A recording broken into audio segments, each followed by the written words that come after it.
Thanks for joining us again on Let's Talk Bitcoin. My name is Adam B. Levine. I'm joined as always by the other host of the Let's Talk Bitcoin show, Andreas Antonopoulos. Hey, everyone. And Stephanie Murphy. Hi. So it's been a while since we've done a host recording. We'll chew with some of the normal back padding and kind of jump right into topics.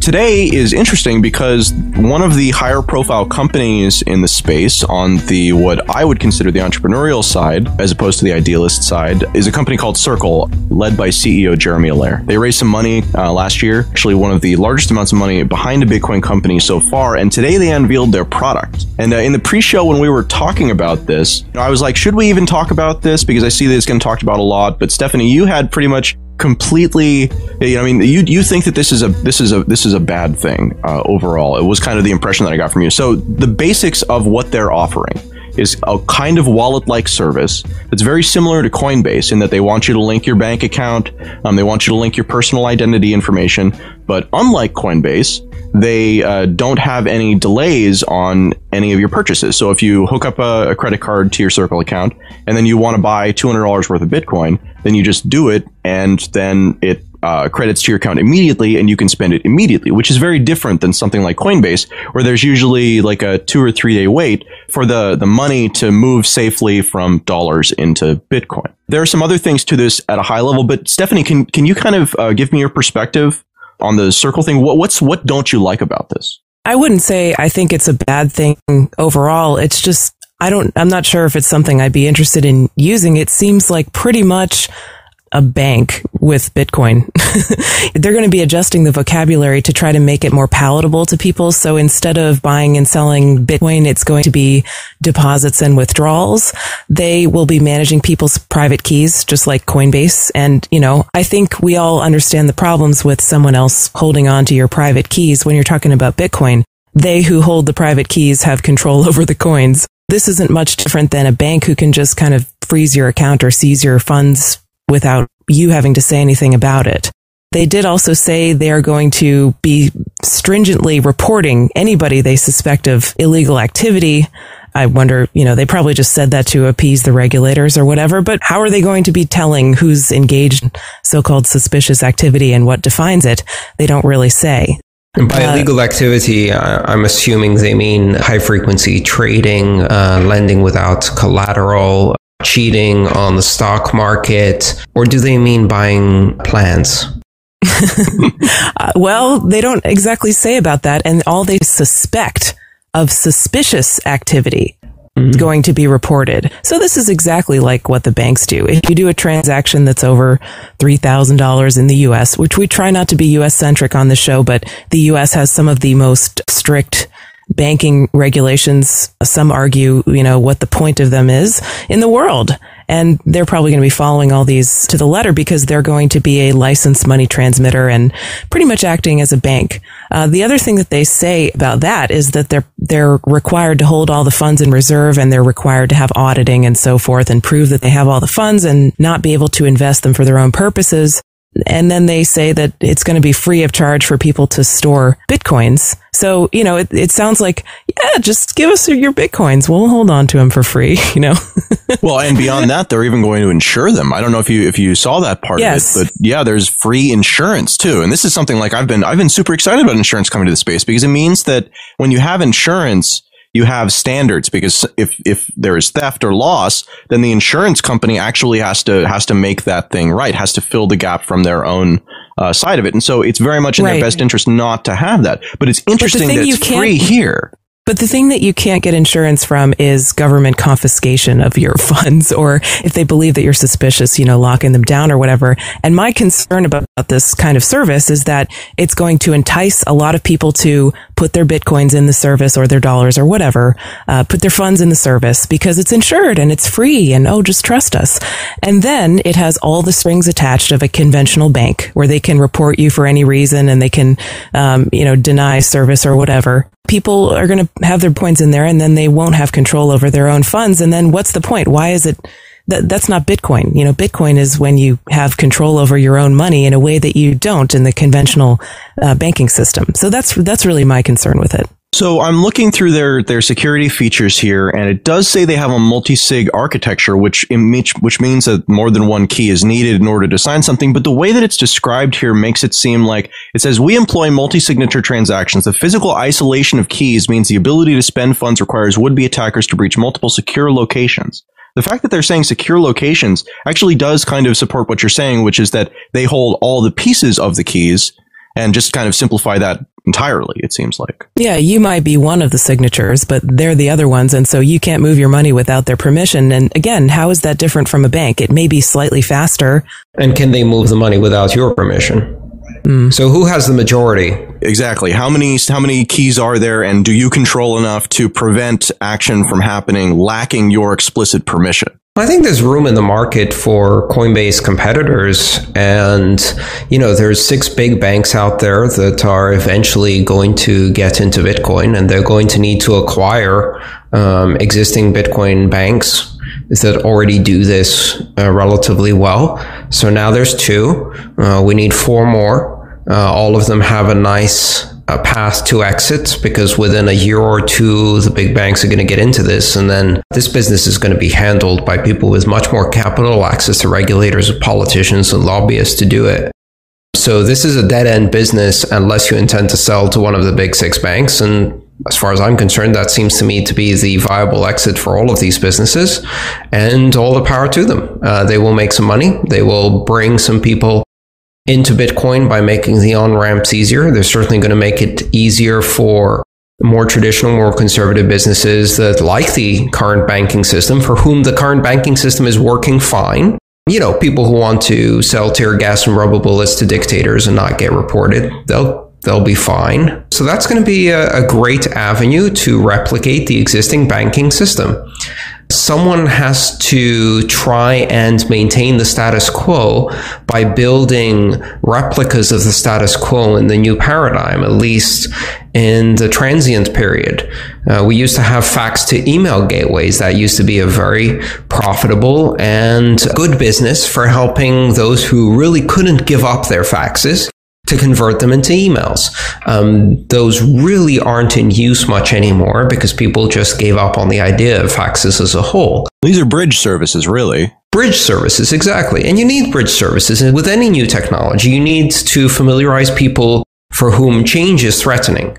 Now, for some of us, the status quo is threatening. The status quo is disastrous, risky, threatening, freedom sapping, horrible, unequal, evil.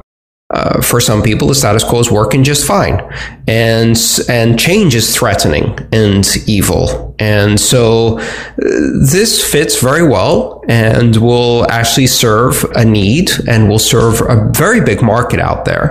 And could actually make it easier to get more institutional investors, to get more conservative mainstream businesses into Bitcoin. And they will be able to increase liquidity, which will reduce volatility. They'll be able to stabilize prices.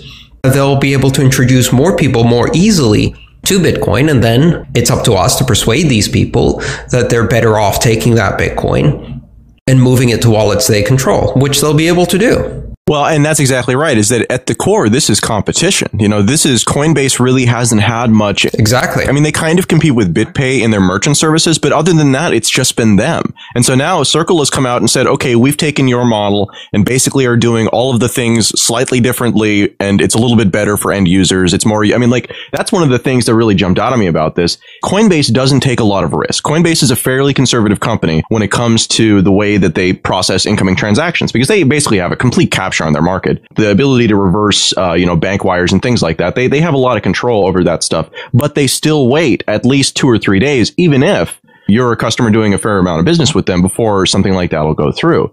Whereas with Circle, literally, as soon as you've pressed the button, your account is credited. You have the Bitcoin. You can spend the Bitcoin as Bitcoin wherever you want. So, that seems like that's huge. How is that going to work for them? Well, this is why they need all the risk assessment and why they need to know their customers, is because they're provided. To a certain extent, BitInstant did this a little bit. They would extend kind of credit. That's how they were doing it. They were playing the role of someone who was able to wait those 3 or 4 days for the money to actually go via wire, as many as 10 days. But they provide the service to their customer by making it so they don't have to do that. It's the same thing here, I think. It sounds like Circle is already going to have all of your money, and then you can withdraw some of it as Bitcoin, but they've already got your money, so what do they care? Because they don't have to wait, right? Well, no, not necessarily, because you could reverse a reversible dollar transaction. So they have that risk. No, but if they already have it, if they're holding onto your dollars in your Circle account, and then you want to withdraw some of it in the form of Bitcoin. They're not holding onto your dollars. That's not how this works. Okay. What happens is that you can buy Bitcoin from, just like, okay, so the way that Coinbase's market works is that you can buy it from Coinbase or you can sell it to Coinbase. You can never hold dollars. If you have it on the Coinbase platform, it is by definition held in Bitcoin.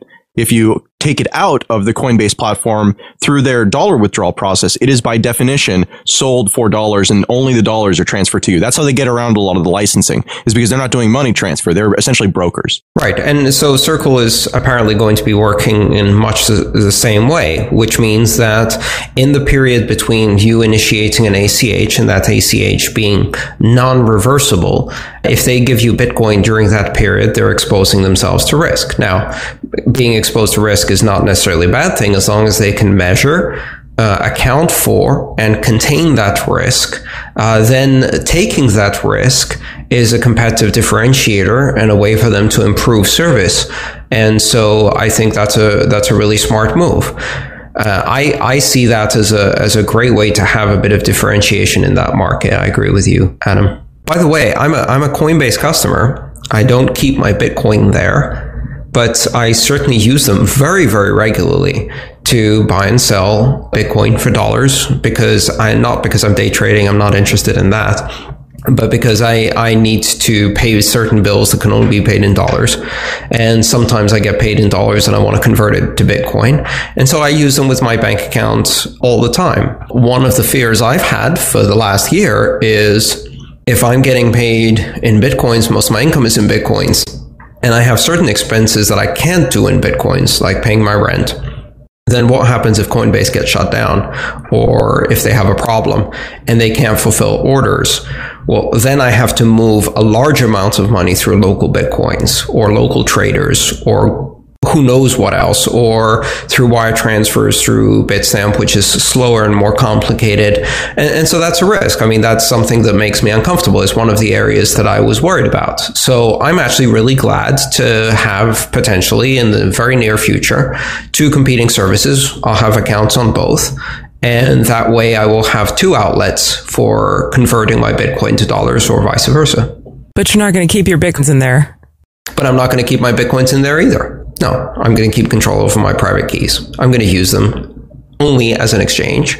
And as soon as I get Bitcoins into Bitcoins, I'm going to move them out and keep them under my control. That's the middle ground here, is using the services for what they're intended to be without necessarily using them for all of the features that they wish that you would use. Because when you look at a lot of the business models that are circling around things like exchanges and even wallets, a lot of it is analytics data. A lot of it is about how people are using these tools that's going to wind up being very valuable, and that people are trying to kind of build these things around. So again, like Circle, part of their thing is that they also offer, if you go buy something in Overstock, in their example video, they show Overstock, which has Coinbase integrated, and it shows a Bitcoin address, and you click on the Bitcoin address, and they have it set up so that it loads your Circle, wallet on the webpage. And you just pay for it through there. So if you do everything through this wallet, then potentially there's an issue. But it's all off blockchain too. I mean, that's the thing, is like there are no transaction fees for anything. At least I think that's what the video said. I'll have to go back and check it again to make sure I'm not totally wrong on that. The usability side of it, I think that's the most interesting part to me, is the introduction of insurance. This is the first insured wallet that we've seen, especially one that doesn't cost anything. But if it's available now, then it's the first one that's actually even out there. And the usability of it, the fact that people no longer have to wait days or hours or whatever for a transaction, and that they can, that Circle will onboard the risk for them. This seems like it's just part of the natural maturation process of what we're going through. Listen, there's a range from completely centralized services to completely decentralized services. Up to now, we've only been able to operate in the entirely centralized part of that range. Bitcoin and other cryptocurrencies open up the possibility of operating across the range from completely centralized to completely decentralized. Now, completely decentralized is not easy either. It involves, in some ways, being your own bank, as the slogan goes, and that involves some difficulty. Your average user today, given the existing technology and general purpose operating systems, will find it hard to secure their Bitcoins adequately to avoid theft. With our existing Bitcoin technology, that still needs to advance. And so for the time being, using Bitcoin in a completely decentralized fashion is both cumbersome for new users and not particularly secure for new users. For power users, for people who have experience, it's something that is both desirable and that we can achieve. And so we can operate in that spectrum. And for some users, a centralized service is actually safer, but it also takes away a lot of the power and control over your money. So that's a decision each user needs to make. Now, if we're interested in promoting the decentralized aspects of Bitcoin, we got to do two things. We got to make it a hell of a lot easier for simple users to use it securely, and then we have to spread the message of why a decentralized solution is superior, why it scales better, why it can reach more people around the world who do not have access to centralized services, because those impose bureaucratic requirements that many people can't fulfill and controls that many people don't want to have, and why it's superior in terms of freedom, why it's superior in terms of empowering individuals. But in order to do that, we also have to make it easier. So we have a case to make, and Circle is making the opposite case, and they're making it pretty well. So those of us who are interested in decentralized Bitcoin need to step up our game, and I think that's good for everyone. This is a pretty impressive product, I have to tell you, is that if it works as build and as their video seems to demonstrate, this really is this is a substantial threat to Coinbase, because they both have the identity problems, if you consider it a problem. Again, just the usability of the one really seems like it's, they learned a lot from what people didn't like about Coinbase. But it's a positive thing for Bitcoin. All of these things are positive things for Bitcoin. That's the thing, though, Andreas, is that feels like it just doesn't even need to go stated, because all of this is de facto a positive thing for Bitcoin. This is more money being invested in the ecosystem, more people caring about the types of technologies, and more work being done to develop the ideas. So yeah, no, absolutely, I completely agree. This is the natural process, and it's a very good part of it. Yeah, and if one day, a year or two from now, this becomes, Circle Chase versus Wells Coinbase. Yeah, the logos are already a little similar, huh? Yeah, then that will be okay too, because then it will both be obvious what choices are being made here and what this resembles. So you can make the choices according to your ideology or your concern about centralization, but it will also represent the arrival of Bitcoin in the mainstream. And this is one of the first steps. When we go mainstream, we dilute principles. That is always something that happens in technology. Now, the question is whether diluting those principles is a choice, or whether diluting those principles is something that changes the core architecture, in which case it's no longer a choice. And this doesn't change the core architecture, so it's a choice. If you want to follow your principles of decentralization, you can use this as a tool, maintain control over your Bitcoins, and now have an extra avenue for liquidity. I think that's great. Andreas, I think you brought up a great point that I just want to make sure we highlight, though, because it hasn't changed the core principles yet. But if it gets big enough, there is always that potential that Circle will be, or services like it, or Chase Circle or whatever, will be dictating, what happens with the core Bitcoin protocol. I just wonder, how long is it going to be after this point before it's radical to run your own Bitcoin wallet on your computer, or to even run the Bitcoin QT client or something like that? How radical is it going to be a node or whatever in the future? Yeah, and I think that question is answered more easily by numbers, which is that it is inevitable that central cannot reach the number of people who can be served by decentralized solutions. We have the advantage of scale on the side of decentralized solutions. The reason 6 billion people are underserved by banking is not because they're not profitable customers, it's not because they don't have money, and it's not because they don't have need for banking services. It's because the very nature of these centralized banking solutions cannot serve them, cannot extend their reach to serve them. And there's a reason, 2.5 billion don't have bank accounts at all. And in many cases, it has nothing to do with technology. It has everything to do with politics. So decentralized Bitcoin will to serve a far broader number of people than centralized Bitcoin. You can win that argument simply by serving more people and empowering them more than the centralized solutions. Even if everyone in the North America use only centralized solutions like Circle and Coinbase, then we change the entire conversation to Mandarin and start again. And then we change that entire conversation to Brazilian Portuguese and start again. And we keep doing that. There are many people out there who not only are not being served by centralized banking, but cannot be served by centralized banking in Bitcoin or any currency. One of the particularly interesting parts about this particular issue to me is that Circle is able to do all this stuff because they raised $30 million from essentially the legacy financial system, and like VCs that are on that side of things. What I'm really curious about is what's the first company going to look like that raises $30 million from the new type of paradigm that we're talking about? I mean, like what is, if this is what's possible, moving from Coinbase with, they raised I can't recall how much they raised. I'm terrible with these numbers. Circle coming along and kind of overshadowing them with this larger raise that allows them to do these other things and, be generous in these specific ways. What happens when you take the legacy out of it, but you leave the resources and the drive there? I'm very curious. We might not ever see that because maybe it's not needed. How much VC funding did blockchain.info have to raise to begin? None. Yeah, but blockchain.info is a website. I mean, like it's become a big website, but there are differences. But it's a in the decentralized service. Yes, but I mean, I think the bigger argument is, are we talking about raising money from traditional VCs for decentralized services, or are we talking about decentralized services raising decentralized money from a decentralized community? Because I think that's even more powerful. Exactly. So there's different models. What we saw here is the centralized service raising centralized legacy money, implement a centralized service. And we're going to see decentralized services money from VCs too, through traditional means. But what gets really interesting is when you stop raising money through traditional means like VCs and you do things like digital currency based IPOs and global shareholder offerings.